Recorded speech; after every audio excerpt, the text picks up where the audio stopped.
Welcome to the deep dive.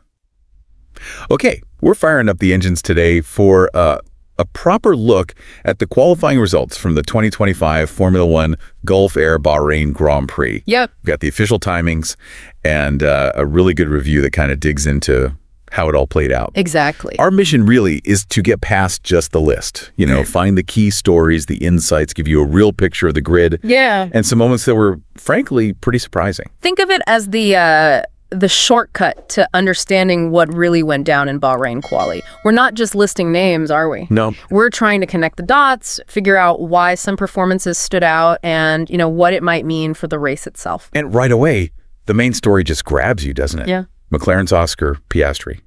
Yeah. Wow. Pulled off a stunner for Paul. Yeah. In those final moments. Beat George Russell in the Mercedes, Charles Leclerc in the Ferrari. What a start. It really is. Piastri nabbing pole like that. It's a huge statement for McLaren. They've shown speed, but to actually convert it to the top spot against those guys, it really suggests their recent developments are working. Right. It's a massive confidence boost for the whole team, Shows the upgrades are actually translating into quality results, which hasn't always been their strongest suit. Okay, let's get into the session itself. Q1 first. Okay. Jack Doohan. Alpine. He caught my eye straight away. Yeah, he had a good showing early. Really did. Was up in 5th at one point, which was surprising. It's certainly promising. He ultimately missed Q3, finished 11th. But that early pace, does that hint at something real for Alpine? Are they finding something? Well, it certainly hints at potential, doesn't it? I mean, Doohan's Q1 run suggests maybe Alpine found a setup that clicks here in Bahrain, or they understand the car better now. He didn't make Q3, like you said, but being up there early, it shows the car can do it. The trick for them now is consistency, right? Across the whole weekend, different tracks. Then we have the drama. The red flag. Esteban Ocon crashing at the exit of turn 2. He'd actually made it into Q2, which is key.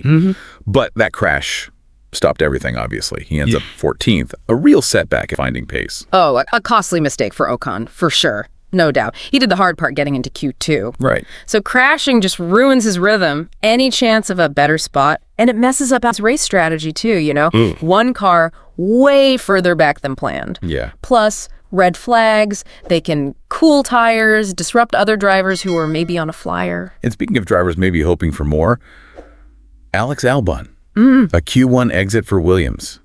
That felt like a real surprise, didn't it, given how strong he usually is, especially at the start of seasons? He really did. And adding to it, his new teammate, Carlos Sainz, out-qualified him, made it to Q3. That's a big difference in the same garage, isn't it? Yeah. Albon's been so consistent, their main guy for points, so seeing him out early while Sainz gets into the top 10, it raises questions. What do you think it could be? Just a bad session, setup? Could be setup, yeah.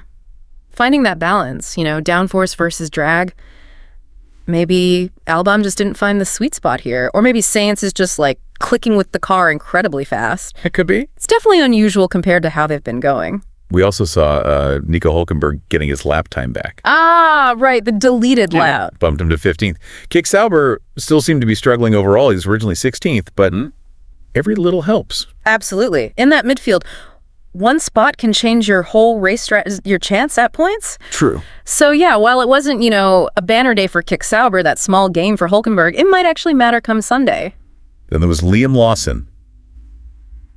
Raising bulls. Sounds like he had a DRS problem. Yeah, that's the report. DRS issue. Ouch. That leaves you stranded, doesn't it? Ended up 17th. Just terrible luck when tech bites you in qualifying. Oh, completely. DRS is just so critical for lap time, especially on the straights and quality. Yeah. If that's not working properly, you're severely handicapped. Yeah. Huge impact on his time, obviously. Really unfortunate for him. We also had Gabriel Bortoleto in the other Kick Sauber and Lance Stroll in the Aston Martin. Yeah. Both struggling. Yeah. 18th and 19th? Yeah, not where they wanted to be. Definitely not. Both of them, Bortoleto and Stroll, they've had a tough race ahead starting that far back. And for Aston Martin, Alonso only managed 13th in Q2. It kind of suggests maybe they don't have the raw pace they hoped for this weekend. Could be.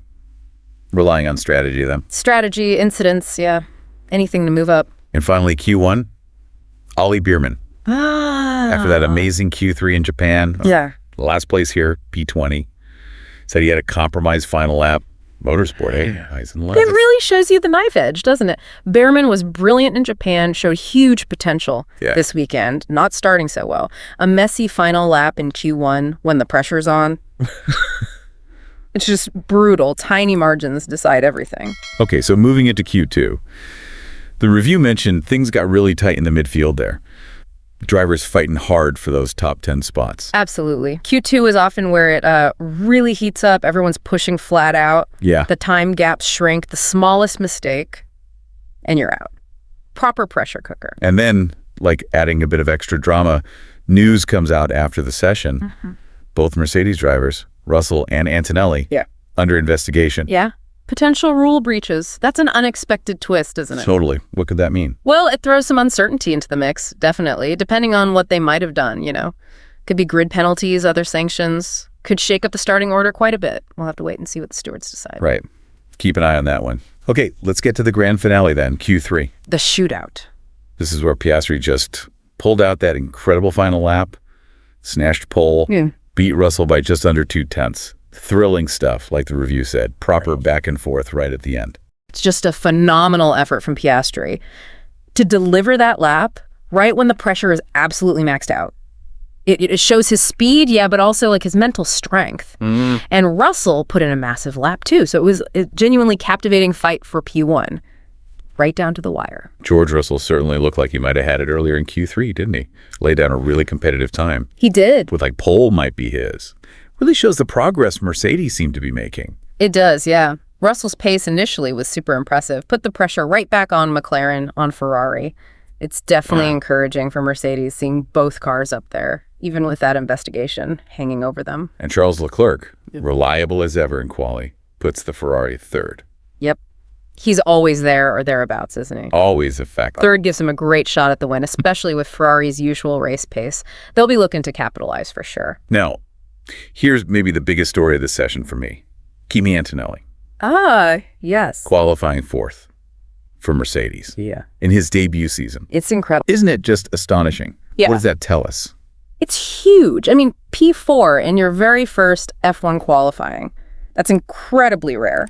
Speaks volumes about his talent, right? Yeah. And the faith Mercedes put in him. Sure. It's a massive talking point. Fantastic sign for, young driver programs generally. Shows raw talent can shine right away. And suggests Mercedes' junior pipeline is really working. And speaking of great performances, Pierre Gasly. Yes. Alpine again. 5th place. His best start of the year. The review hinted this might be a turning point for Alpine, chasing those first points. Hope so for them. Oh, it's a brilliant result for Gasly, for the whole team. To go from consistently near the back to P5 in quali. That's a serious step up in performance. Hopefully, fingers crossed, they can keep that pace in the race and finally get some points on the board. On the flip side, in the other McLaren, Lando Norris, 6th. A bit more subdued. Yeah, relatively speaking. Especially given the team's overall pace seems so good in practice, not quite what he'd have wanted maybe. Maybe didn't quite stitch the final laps together perfectly in Q3? Or maybe the track conditions shifted just slightly away from his setup right at the end? Could be anything, I suppose. Yeah, could be. But still, 6th is a solid start. And given how quick the McLaren looks overall, he'll definitely be aiming to move forward on Sunday. And then, the championship leader, Max Verstappen, down in 7th. Which feels weirdly low for him. Very uncharacteristic, yeah. Reports of brake issues with the Red Bull? That's pretty significant, isn't it? We're just not used to seeing him outside the top, maybe 3 in quali. It's hugely significant. Verstappen and Red Bull have just been the benchmark for ages. So seeing him struggle with technical stuff like brakes, qualifying P7, that's a major story. How does it affect their race? Do they push like crazy to recover or play it safer, limit the damage? Raises questions, definitely. Could it be a vulnerability? Maybe. It certainly shows a chink in the armor we haven't seen much this season. Other teams will notice that for sure. Meanwhile, Carlos Sainz keeps impressing in the Williams. 8th place. Yeah, great job by him. His best qualifying of the season so far. Looks like that move is working out okay for him. He's clearly getting on really well with that Williams car, isn't he? P8 is testament to his driving, but also the work Williams are doing. And it just highlights that contrast with Albon again in this session anyway. Lewis Hamilton in the other Ferrari, 9th. Had a lap deleted for track limits, apparently. Track limits. Always lurking. Even for the best, eh? Those tiny margins. Absolutely. Track limits are just a constant headache for drivers. And for someone like Hamilton to get caught out.